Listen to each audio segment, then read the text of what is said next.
স্বাদ হেভি স্বাদ হেভি স্বাদ। আজকে আবার ফের সেই বিপ্লবের মামি পাঠাইছে বেগুন ভর্তার রুটি। বেগুন ভর্তার রুটি খুবই স্বাদ, খুবই স্বাদ। সেই স্বাদের আর কি বলবো, আসলে বেগুন ভর্তার রুটি খুব স্বাদ এবং সুস্বাদু লাগে। দেখাচ্ছি, দাঁড়ান।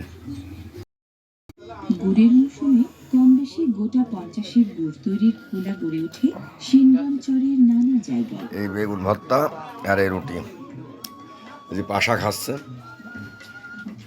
আর টিভি চলছে, মন্ডলও আছে। আখমারাইয়ের মাধ্যমে রস সংগ্রহ এবং সেই রস দিয়ে গুড় বানানোর দরকারি উপকরণ ও আয়োজন থাকে খোলায়। কিন্তু সেনগ্রামচরে গুড় বানানো হয় উৎপাদিত আখের প্রায় 100%